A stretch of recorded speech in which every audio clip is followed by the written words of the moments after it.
Beteh. Gapo dok main nyonyek beteh ni? Oh, orang panggil hunlek. Hunlek. Khai kriat. Hunlek khai kriat. Tengok ini masuk apa panggil suka-suka. Panggil suka-suka. Tengok ni. Mikir patah tubik. Mikir patah tubik tengok je. Suka tengok je. Suka, faham banteng. Faham betul tengok ni. Pas hidup nyonyek betul dah. Tak atuh. Tak atuh dah. Beteh terus beteh sikit sikit nak tengok bawah tengok. Dia tak ada tua yit ke apa ni tak? Tak ada apa. Tengok ni, dia tak ada yit ke apa ni. Dah beteh buat nonai kali beteh. Dia tak atuh tengok dah. Tengok dugah tak atuh tu. Aduh, tak serabut lah tengok yang bawa pergi kijal teh. Dah. Tengok aja ni, nyonyek ni. Hak ni basah mana beteh ni? Pusing. Basah pusing. Dia beteh buat ni. Hak ni bukit tangan belah. Kalau nak buat ni kau boleh tak? Boleh juga itu? Boleh tak? Gagah bukit tangan belah beteh dah. Belaga dah. Tengok ni. Ni tak idea lah. Dah idea beteh ni.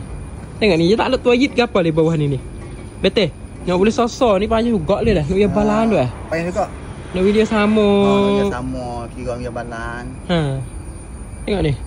Terus sikit betul dah. Terus mai dah. Dah. 1 2. Tengok dah. Buat ni atas dah.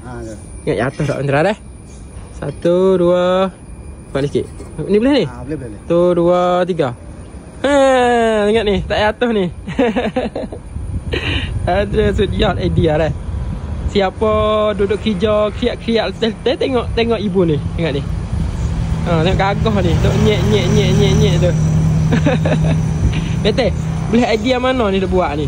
Dia boleh rasa nak buat ibu ni. Maka nak lekatnya lagi dah. Buat dia tak lebih kan. Kita buat apa ni? Ya. Boleh buat dah. Nak buat banyak hari, duk gambarnya hari dah. Gambarnya hari dah. Pas dengan atas beteh masa depan nak buat banyak ekor lagi. Nak banyak lagi. Nak buat jual pula. Lai tua, lai beb. Lai tua. Sikit-sikit puluh ekor nak tak tepi duk nonai. Ni. Ada jual beteh dah. Ada jual. Tapi molek tosang dulu. Nanti nak bubuh nama telefon beteh. Ni pengen selepak lah dah.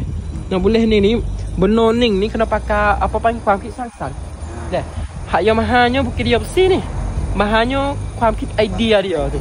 Fikir idea nak mari dalam apa panggil dalam kepala tak supa. Sini mahal. Dah. Ni. Nonai. Tu hak baru, hak beteh WhatsApp ni tu. Ni. Hak ni. Hak ni akik kaki. Dendai ni dendai. Hak ni dendai. Tengok kaki dia akik naik tu. Sejak. Beteh harga tu duduk dalam tua tak suka lah dah. Nanti kecek beteh diri dah. Tapi renton apa kok ni harga ni? Nak tahu apa kok beteh ni? Kita tak dalam harga 400. 400 dah. 405. 400 renton dah. Misalnya ada hak besar sikit tu harga lain sikit. Nanti tengok dah. Biar boleh hubung beteh. Inilah benda apa panggil?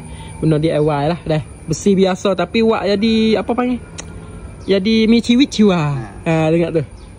Tengok ni. Satu tengok ni saya nak akik sup. Dah witido sup lepas. Fruk tak jatuh tengok tu. Dia tak ada tua yit ke apa. Dia ada katong ke apa ni.